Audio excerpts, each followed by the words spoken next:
नमस्कार। प्रभु राम के व्यक्तित्व और जीवन को समझने के इस प्रयास में आपका स्वागत है। यह वार्तालाप श्रृंखला राम को जानने, समझने और मन में बसाने के लिए है।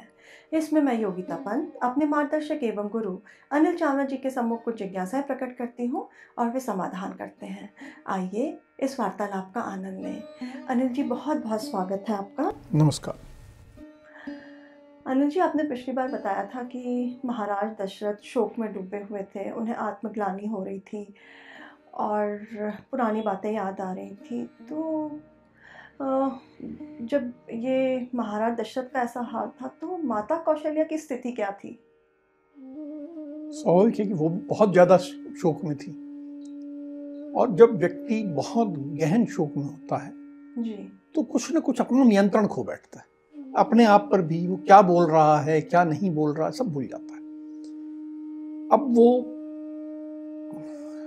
अपने पति महाराज दशरथ को बोलने लगी कि तुम बहुत निर्दयी हो, तुमने बहुत गलत किया, तुमने मेरे पुत्र को भी भेज दिया, उस भोली भाली सुकुमार कन्या सीता को भी भेज दिया।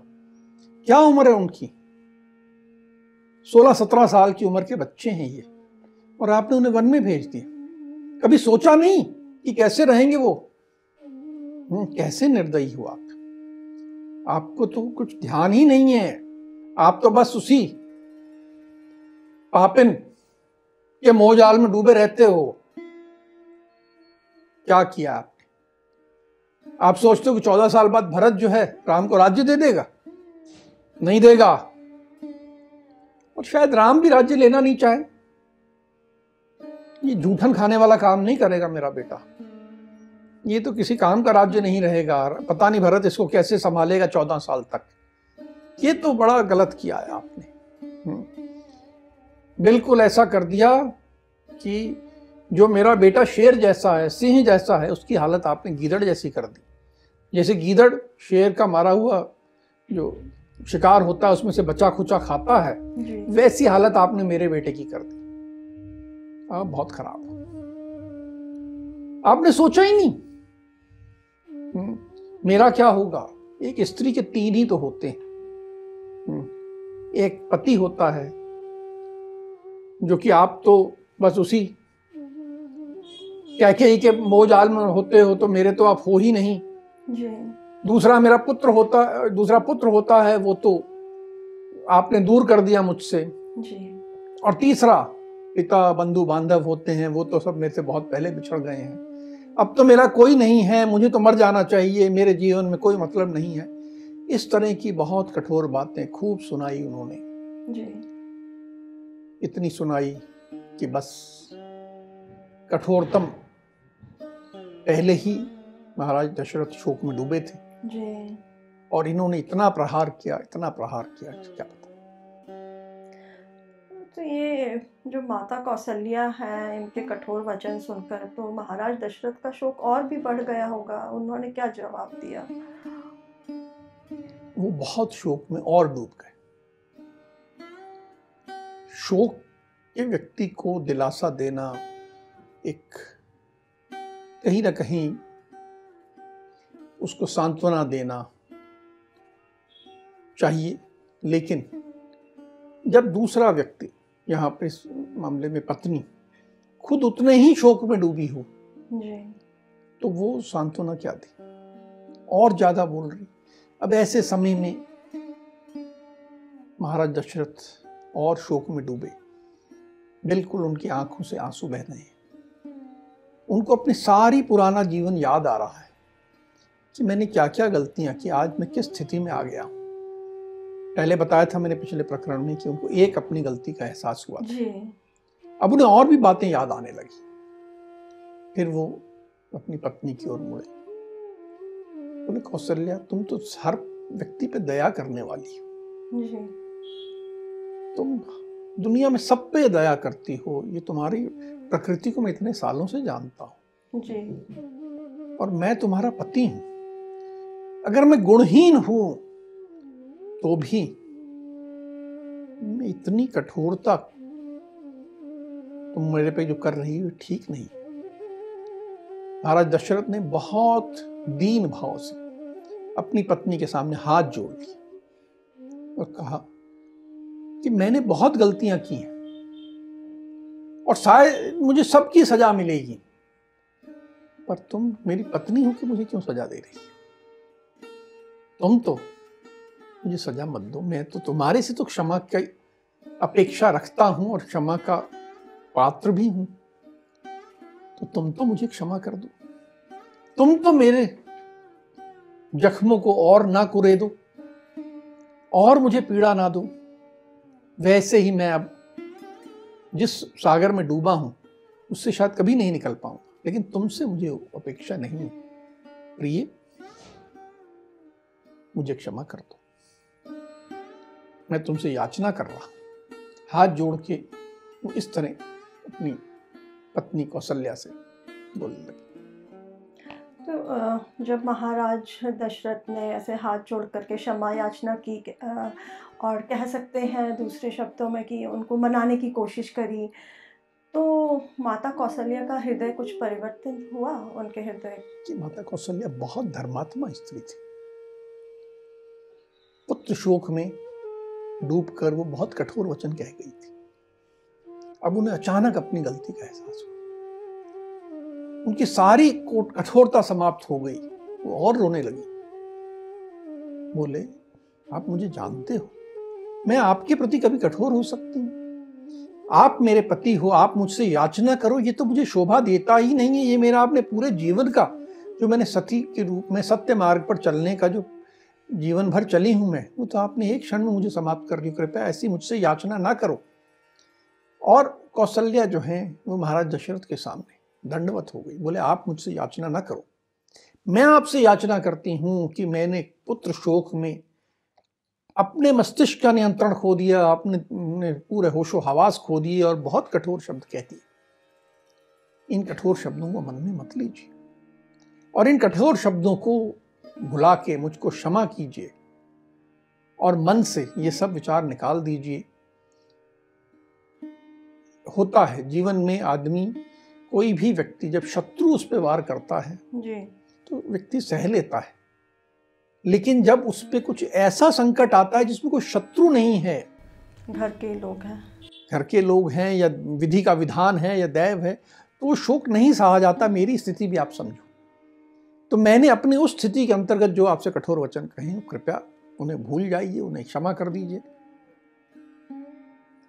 तो माता कौशल्या की क्षमा याचना के बाद महाराज दशरथ का कुछ शोक जो है कम हुआ होगा? बिल्कुल कम होगा।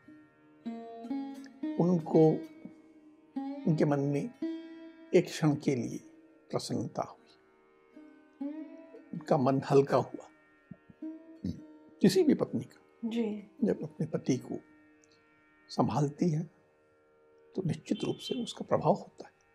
जी, संध्या काल था।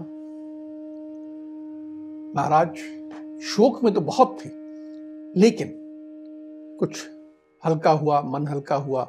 थोड़ा सा पत्नी ने जो उनको अच्छे शब्द कहे तो थोड़ी सी प्रसन्नता का भाव हुआ, तो उन्हें नींद आई और वो सो गए। लेकिन जी, आधी रात के समय, जी, ध्यान रहे ये राम के जाने के बाद छठी रात थी। जी, आधी रात के समय जी, उठ बैठे और उन्होंने कौशल्या को फिर उठाया और कहा, कौशल्या, मुझे अपनी पुरानी सब बातें याद आ रही। एक नियम है जी, कि जो भी जैसा कर्म करता है, शुभ करे अशुभ करे, उसके हिसाब से उसे सुख और दुख यही भोगना पड़ता है। मुझे वो सब गलतियां याद आ रही हैं जो मैंने की हैं। ये कर्म का सिद्धांत कोई नकार नहीं सकता, इससे कोई बच भी नहीं सकता। जी, कभी कभी ऐसा होता है कि कोई मूर्ख होता है, वो गुण अगुण का विचार नहीं करता, कर्मों के फल के बारे में नहीं सोचता और गलत कर्म करने लगता। मैंने भी ऐसा ही किया। और उसका मेरे को दुख मिल रहा है, मैं समझ रहा हूं जी। कि ठीक वैसे ही है कि कोई व्यक्ति पलाश के फूल देखे जी।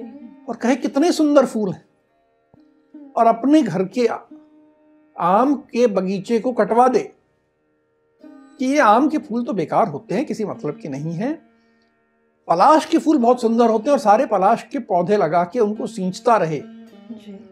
तो जब पलाश का फल आएगा तो वो तो कड़वा होगा। फूल बहुत सुंदर है लेकिन फल कड़वा है।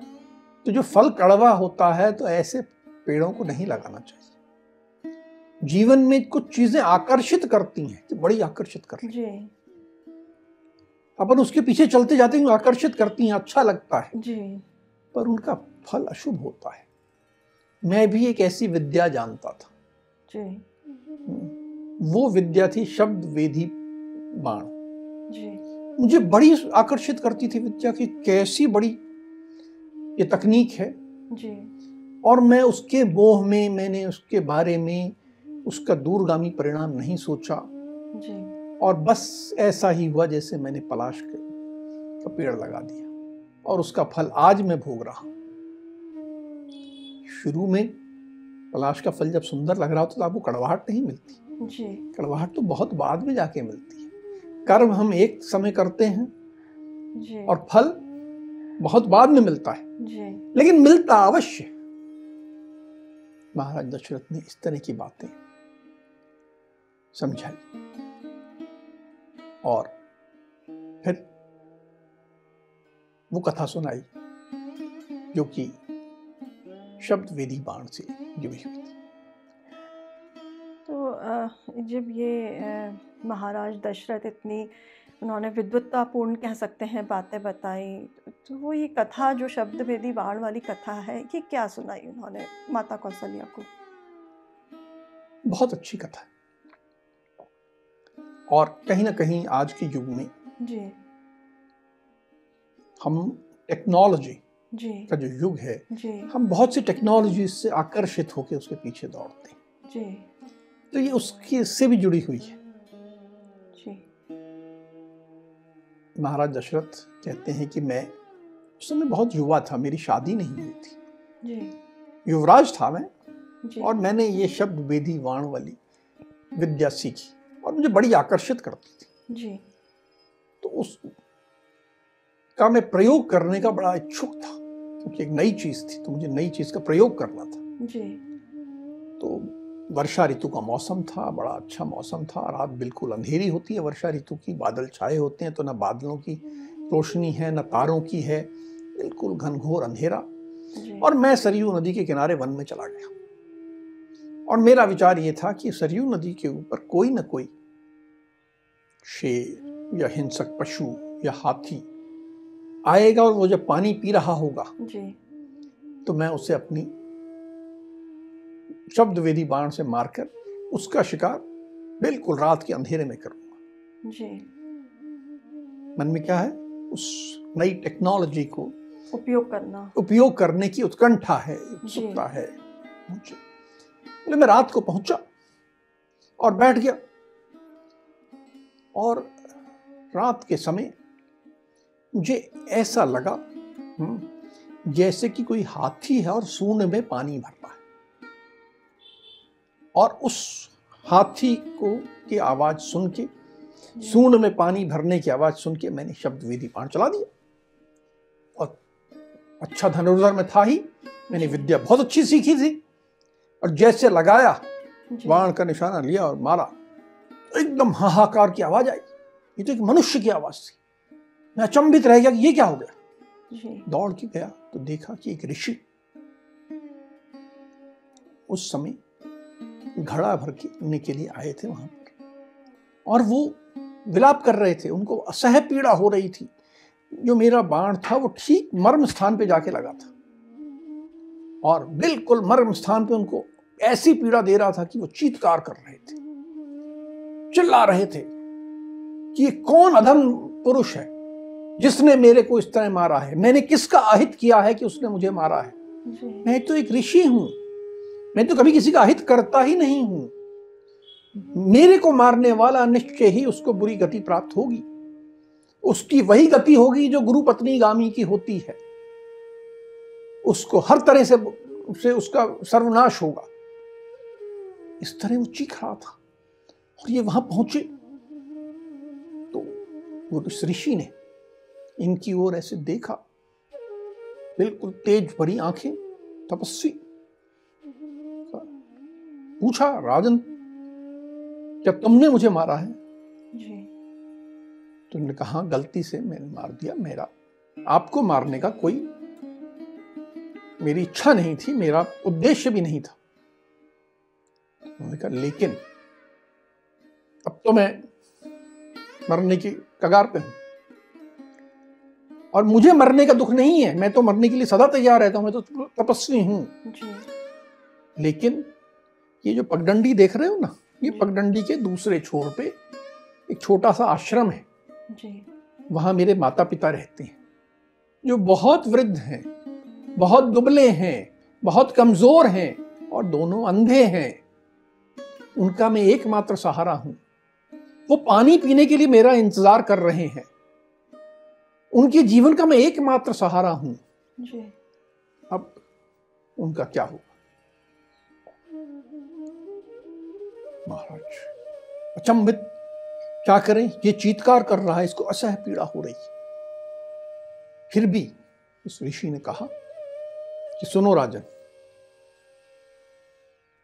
तुम यहां तक आए हो, भागे नहीं हो, तुम एक काम और करना कि जाके इस पगडंडी से जाना और मेरे माता पिता को सूचना दे देना कि तुमने ये अधम कार्य किया है। और अब एक काम मेरा और कर दो जी।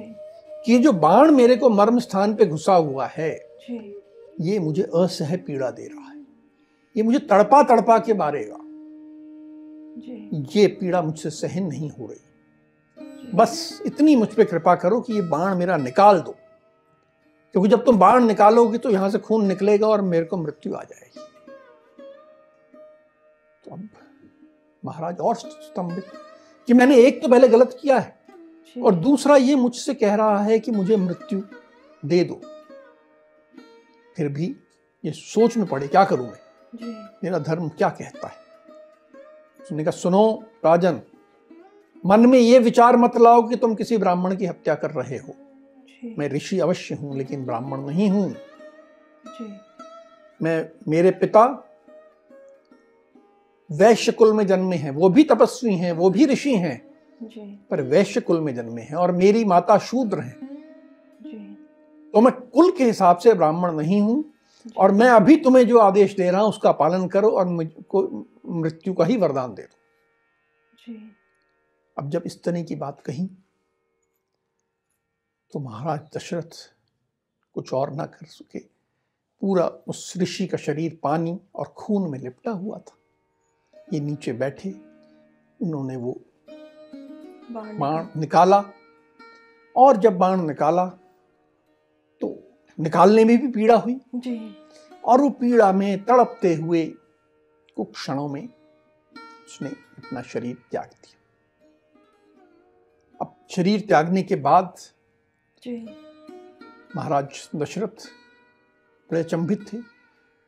जीवन में धर्म का पालन करने वाले, धर्म की राह पे चलने वाले जी। तो उन्होंने घड़ा उठाया जो भरने का था, उसमें पानी भरा जी। और सिर पे रख के उस पगडंडी पे चले कि मैं जाके उसके माता पिता को सूचना दी। अनिल जी, यहाँ पे एक महत्वपूर्ण बात आई है कि जैसे उन्होंने बताया कि मेरी पिता जो थे वो वैश्य थे और माता जी जो थी वो शूद्र थी। तो उस समय पहले भी वाल्मीकि रामायण में ये हमें देखने को मिला है कि जातिवाद का कोई स्थान नहीं था।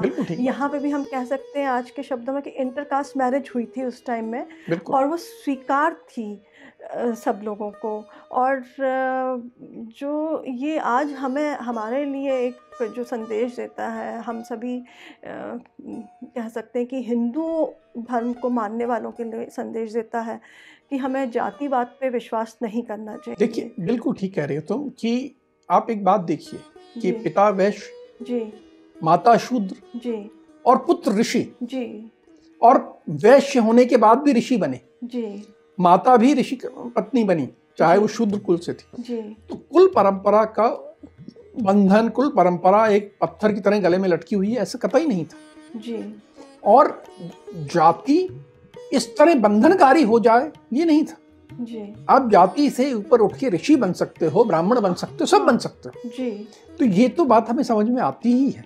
हाँ। और वो इस कथा में ये बात बहुत उभर के आती है। जी। पहली बात हमने देखी कि पहली उभर के आई कि किसी भी टेक्नोलॉजी, किसी भी चीज़ का कोई भी कार्य करने के पहले परिणाम को सोच लो, फल की सोचो। जी, और उसको ऐसे खेल में नहीं लेना चाहिए कि बिल्कुल मेरे ठीक पास बात। ये विद्या प्राप्त है तो मैं इसको जरा सा उपयोग करके देखूं खेल खेल में बिल्कुल कि ये वाकई में ठीक बात। काम करती है कि नहीं करती ठीक बात। है। अब जब महाराज दशरथ जो ऋषि थे उनके माता पिता के पास गए तो उन्होंने किस तरह से उनको ये ऋषि की मृत्यु का समाचार सुनाया? बहुत कठिन था ये, बहुत कठिन था। महाराज वहां पहुंचे सिर पे घड़ा लिए हुए। जी। अंधेरा, खूब अंधेरा। जी। वो बैठे हुए हैं, उन्हें लगा उनका पुत्र पानी लेके आ गया है और पानी लाने में बहुत देर हो गई है। तो उन्होंने कहा, हे पुत्र, तुमने इतनी देर क्यों कर दी? क्या रात्रि के समय जल में अटखेलनियां करने लग गए थे? क्या हमसे कुछ नाराजगी है? हम लोग वृद्ध हैं, बहुत कुछ बातें बोल देते हैं तुम्हें, कभी कभी कुछ कठोर वचन भी बोल देते हैं। ऐसा तो नहीं कि तुम नाराज होकर नदी किनारे बैठ गए थे। लाओ हमें जल दो, हम प्यासे हैं। अब ये बातें तो वो ऐसे कर रहे थे जैसे अपने पुत्र से कर रहे हैं। उनको नहीं मालूम कि पुत्र नहीं है, ये तो राजन है। राजन भी क्या बोले, बड़े डरते हुए उन्होंने कहा कि ऋषिवर, मैं आपका पुत्र नहीं हूं और घटना बताई कि पुत्र का ऐसे ऐसे मेरे से अनजाने में अपराध हो गया है। तो लोग एकदम अचंभित हो गए, दुख का सागर उन पे आ गया। उन्होंने कहा, राजन, तुमने बहुत बड़ा अपराध किया है, लेकिन अपराध करने के बाद तुम हमारे यहां आ गए और हमें तुमने इसके बारे में सूचना दी, इस अपराध को स्वीकार कर लिया है जी। इसीलिए तुम्हारे सिर के टुकड़े टुकड़े नहीं। यदि तुम ये अपराध जानबूझ के करते जी। तो एक ऋषि की हत्या करने वाला, वो तो क्या, उसका पूरा कुल का नाश हो जाता। तुमने ये अपराध अनजाने में किया जी। और दूसरा हमें बताने आ गए, जी। इसलिए तुम्हें इतना दंड नहीं मिलेगा। हम वैसे तुम्हें, अगर तुमने जानबूझ के किया होता तो तुम्हें और तुम्हारे पूरे कुल को श्राप देके भस्म कर देते, पर हम अब भी वो भी नहीं करेंगे। हम आगे कैसे जिएंगे हमें नहीं मालूम है। जी। हमें अब जीने की इच्छा भी नहीं, क्योंकि हमारा पुत्र ही एकमात्र सहारा था, वो चला जा चुका है। जी। राजन, एक काम करो, हम दोनों को जी। जहां हमारे पुत्र का शव पड़ा है वहां लेके चलो। जी। तो महाराज ने उन दोनों को उठाया, बड़ी मुश्किल से सहारा दिया और सहारा देके शव के पास लाए। जी। ये दोनों शव को देख के पहले खूब रोए, जी। याद किया जैसे होता है कि अब हमें कौन संभालेगा, अब हमें कौन अच्छी अच्छी बातें बताएगा, कौन शास्त्र सुनाएगा, क्या हम करेंगे जीवन में। सब एकदम बहुत विलाप किया, बहुत रोए। फिर उसे आशीर्वाद दिया कि तू बहुत तपस्वी था, तेरे को अच्छी गति प्राप्त हो, तेरे को वही गति प्राप्त हो जो युद्ध में एक सैनिक को प्राप्त होती है, तेरे को वो गति प्राप्त हो जो 1000 गायों का दान करने वाले को होती है, तेरे को हर प्रकार के अगले जीवन में सुख मिले। इस तरह में बहुत आशीर्वाद दिया और आशीर्वाद देने के बाद राजन को कहा कि हम इसको अंतिम संस्कार करना चाहते हैं। तो उसी रात्रि में, उसी समय उसका उन्होंने अंतिम संस्कार किया। और क्योंकि वो तपस्वी था, विद्वान था, बहुत धर्मात्मा था और एक ऐसा व्यक्ति था, तो साक्षात देव आए और उसे लेके जाने को उद्यत हुए। जब वो देव ले जाने के तो एक क्षण के लिए उसने अपने माता पिता से वार्तालाप की। और कहा कि जो भी हुआ है अब मैं अगले जीवन में जा रहा हूं और अब आप लोग भी ज्यादा विलंब मत करना और मेरे पीछे पीछे आ जाना। तो हम अगले जीवन में, इस जीवन से अगला है, उसमें हम साथ ही होंगे, ऐसा कह के वो चला गया। अब पुत्र के अंतिम संस्कार के बाद उनके ऋषि के माता पिता ने फिर क्या किया? अंतिम संस्कार के बाद वो पुनः महाराज दशरथ की ओर, जो समय युवराज थे, युवराज दशरथ की ओर मुड़े जी। और कहा कि तुमने भयंकर अपराध किया है, लेकिन जो तुमने आके हमें बता दिया, जो तुमने जानबूझ के नहीं किया है जी। इसलिए हम तुम्हें कोई घोर श्राप तो नहीं दे सकते और ना हम देना चाहते हैं जी। हम केवल तुम्हें इतना ही श्राप दे रहे हैं कि जिस तरह हम जी। पुत्र शोक को अनुभव कर रहे हैं उसी तरह एक दिन तुम भी पुत्र शोक को अनुभव करो और तुम्हारी मृत्यु भी जब हो तो तुम पुत्र शोक से वैसे ही तड़पो जैसे हम तड़पते हुए आज अपने प्राण त्याग रहे हैं। और ये कह के दोनों ऋषि और ऋषि पत्नी वो जो चिता जली थी उनके पुत्र के लिए, उसमें अग्नि में प्रवेश कर गए और उन्होंने अपनी यह लीला समाप्त कर दी। अब ये कथा तो महाराज दशरथ कौशल्या को बता रहे थे, तो ये कथा सुनाने के बाद फिर महाराज दशरथ ने क्या किया? देखिए, ये कथा महाराज दशरथ रात को प्रसंग कह सकते हैं, प्रसंग कथा जो कह लें, ये रात के मध्यकाल में सोते में उठे थे, उन्हें अपने पूरे कर्म याद आ रहे थे जी। और उन्हें ये महसूस हो रहा था कि जो मैं बहुत घोर पीड़ा से गुजर रहा हूँ, पुत्र शोक की, साथ में आत्मग्लानि की कि मैंने विद्वत सभा नहीं बुलाई, उस आत्मग्लानि में एक और ग्लानि उनको अचानक बहुत साल पहले की आ गई थी कि मैंने जो उस समय उस ऋषि के साथ किया था जी। और उसका फल भोगने का समय आ गया है जी। उन्होंने माता कौशल्या को कहा कि अब मेरा अंतिम समय आ गया, अब मैं देख रहा हूं कि मेरा जाने की हो गई, मेरी इंद्रियों की क्षमता धीरे धीरे समाप्त हो रही है, आंखें तो पहले ही जा चुकी थी जी। बोले अब मुझे न सुनाई दे रहा है, ना मेरी चेतना विलुप्त हो रही है। और इस तरह करके कुछ क्षणों में वहीं माता कौशल्या के बगल में थी, शायद माता सुमित्रा भी थी और महाराज दशरथ ने प्राण त्याग दी। बहुत ही भावुक प्रसंग है ये, और मुझे लगता है आज की चर्चा को हमें यही विराम दे देना चाहिए। अब आज की चर्चा को हम यही विराम देते हैं। अगली कड़ी में राम के जीवन से जुड़े कुछ अनछुए पहलुओं के साथ हम दोनों फिर उपस्थित होंगे। राम राम। राम राम।